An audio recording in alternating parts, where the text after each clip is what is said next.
ጠቢቡ ሶሎሞን ዝም ብሎ ጠቢበኛ የሆነ እንዳይመስላችሁ አንዱ ጣቱ ላይ የሚያረጋት የታወቀች ቀለበት ነበረችው ዳዊት የሰጠው ነው አንዱ ሚኒሊክ ነው የወሰደው ሚኒሊክ ያረጋው ነው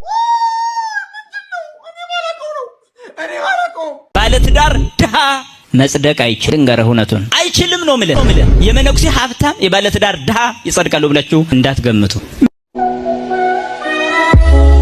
ምን ነው ወረድኩባችሁ ብያለሁ ለአንድ የኦርቶዶክስ እምነት ተከታይ ኢየሱስ ያድናል ማለት ሮንግ ነገር ነው ወደፊት ነው ምጸድቀው የሚል ሰው እንዴት ነው ወንጌል ማያስፈልገው በማርያም ነጠላዋን ጣል አርጋልኝ እኮ በሷ ገነት ገባለሁ የሚል እኮ ነው ከሞት በኋላ ክርስቶስ ሰምራ በየቀኑ በመቋሚያው 3000 ሰው ከሲኦል ታወጣለች የሚል ትምህርት ያለው ሰው ዘራ ብሩክ የሚባል ሰው አለ በዛ ቤተክርስቲያን የዘራ ብሩክን ጥፍሩ ጺሙ ከብብቱም ጸጉር የያዘ በወገቡ ያስቀመጠ ይላል 20 ምናምን ትውልዱ ይድናል ይላል ከ100% 200% ኦርቶዶክስ ቤተክርስቲያን ወንጌል ያስፈልጋታል የእውነት ነው ወይ እነዚህ ነገሮች በዚያ ቤት ኤክስፒሪየንስ ምታረጓቸው ነበሩ ሚካኤል በቅዱስ ገብርኤል በተክለ ሃይማኖት በአርሴማ ቤተክርስቲያን መትከል ከየት ነው የመጣው ከድርሳን ነው ለስዕል መስገድ ከየት ነው ከድርሳን ነው እና ከመጽሐፍ ቅዱስ አለ እንዴ ኢየሱስን ተሸከምኩት ትላለች ጸበለ ማርያም የምትባለው አቡዬ አብ ወልድ መንፈስ ቅዱስን እያዘለ አብን እያስቀመጠ ወልድን እያስቀመጠ መንፈስ ቅዱስን እያስቀመጠ የሚታዘልበት ቤተክርስቲያን እነኚህ ዶክትሪን አይደሉ ምራቅ የዘራ ብሩክን ይላል እኮ መርቆሪዎስ ጌታ ኢየሱስ መጣ አንድ ሰዓት ኮንፈረንስ አመኝ ይላል አንድ ሰዓት ኮንፈረንስ ከሳመኝ በኋላ ምራቁን ሐክም ትፍ ብሎ ተፋብኝ ይላል በምራቄ ተረጋጋበት እኔም ምራቁን ይዤ ቆየው ከዛስ ምን ይላል ምራቄን እንደ ስጋዬና እንደ ደሜ ይቆጥርልሃለሁ የዶግማ አይደለ እዚህ የኢትዮጵያ ኦርቶዶክስ ቤተክርስቲያን ውስጥ ያሉ እውነቶች ናቸው አንድ ለኢትዮጵያ ኦርቶዶክስ ቤተክርስቲያን ወንጌል እንዴት መሰበክ አለበት እኛም ጌታ ረድቶን ነው ከዛ ይወጣ አንዳንዴ እየሰበኩኝ እየተናገርኩ ትላንት እኮ እኔ እንዲህ ነበርኩ የሚል ሐሳብ ቢኖረን ብዬ አስባለሁ ወንጌል ለማዳን ነው እኔ በኦርቶዶክስ ቤተክርስቲያን ነው ያደግኩት እና እጅግ አድርጌ ኦርቶዶክስ ቤተክርስቲያንን አመሰግናለሁ እንደው በማኮሰስ በማጥላላት የሚደረጉ ነገሮችን በፍጹም አልቀበልም ግን ለዛ ምስኪን ህዝብ ለዛ እግዚአብሔርን ለሚፈልግ በሌሊት በብርድ በቁር ተነስቶ ለሚያስቀድስ ህይወትን ለሚፈልግ ተራራ ለሚወጣ ቁልቁል ለሚወርድ በብዙ ገንዘቡን በማውጣት ጉልበቱን በማውጣት እጸድቃለሁ ብሎ ለሚኖር መናኝ ህዝብ ለዚህ ህዝብ በታላቅ ፍርሃትና በታላቅ ፍቅር ወንጌል መሰበክ አለበት ብዬ ነው ማምነው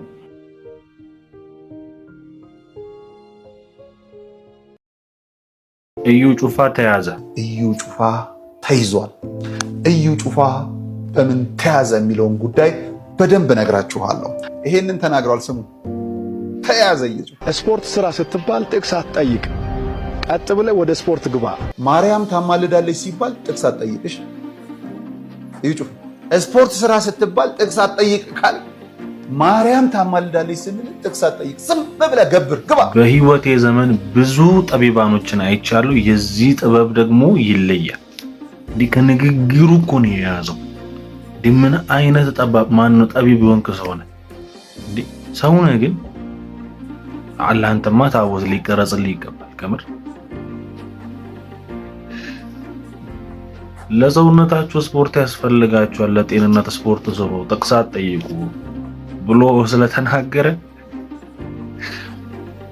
እግዚአብሔር ከሰው ጋር ሊታረቅ ሲፈልግ አንድያ ልጁን በመስቀል ላይ ይገሉት በደሙ ምልጃ ነው መታረቅ ይሆናልና አማላጃችን ክርስቶስ ነው ስንል አይ አማላጃችንማ ማርያም ናት ስትሉ ጥቅስ አምጡ ስትባሉ አይ ጩፋ ጥቅስ አትጠይቁ ብሏል ልትሉን ነው ከዚህ በኋላኛ ከፍ የምናደርገው ገዳም የለም በቃ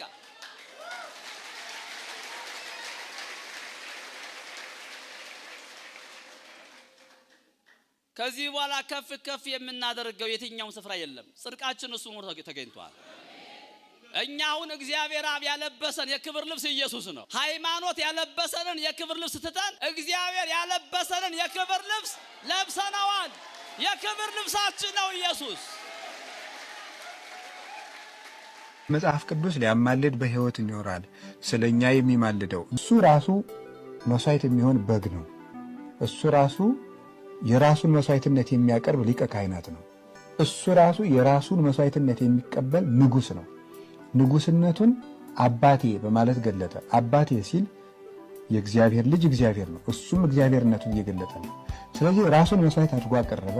ራሱ መስዋዕት ሆኖ ቀረበ። በራሱ መስዋዕትነት ከአባቱ ጋር ሆኖ ታረቀን፣ ይቅር አለ። ይቺ በዕለተ ዓርብ ያቀረባት ይቅር በላቸው የምትል ቃል ለአዳምና ለልጆቹ በሙሉ የቀረበች የማስታረቅ ቃል ናት። የይቅርታ ቃል ናት። የቤዛነት ቃል ናት። ይቺ ቃል ዓለም እስከሚጠፋ ድረስ የሰው ልጆችን ሁሉ ስታስታርቅ ትኖራለች። እሱ በሱ በኩል ወደ እግዚአብሔር የሚመጡትን ሁሉ ሊያድናቸው ይቻለዋል። በሱ በኩል የሚመጡትን ወደ እግዚአብሔር ሊያድናቸው ይቻላል። ሕያው ነውና ለዘላለሙ ያስታርቃቸዋል ይላል። ሕያው ነውና ያለው ምንድን ነው? አንድ ጊዜ የተናገራት ቃሉ ለዘላለም ሕያው ናት። በዚያች ቃል ነው ዓለም ሲታረቅ የሚኖረው።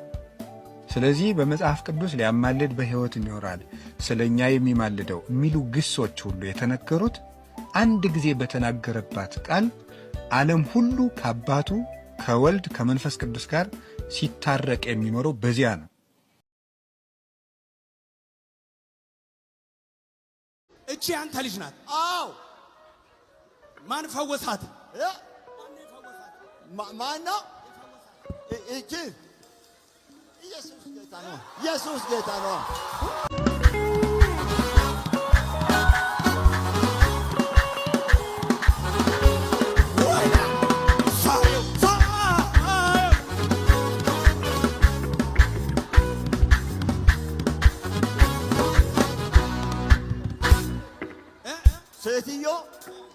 ሴትዮ ቢውት ቆይ ሙዚቃውን ያዘልኝ። አዎ ሴትዮ ወደዚህ አምጣ።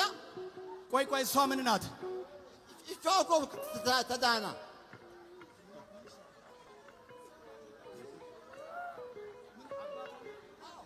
አባ የኔ ልጅ እኮ ነው። ማ እቺ አንተ ልጅ ናት? አዎ። ማን ፈወሳት? ማን ነው? እቺ ኢየሱስ ጌታ ነው። ኢየሱስ ጌታ ነው። ኢየሱስ ጌታ ነው። እኔ አመጣው ተዳና እሷ እኔ አመጣው እናቷ ነበር። አንተ የመጣው ለእናቷ ነው። እናቷ ነው። ሽባ ያደረጋ ነገር ነው። የተፈወሰችው እቺ ናት። አዎ እቺ ደግሞ እቺ ኧረ ጭራሽ ስባልም አልበዛችሁ እኮ ናና ኢየሱስ ጌታዬ አንተ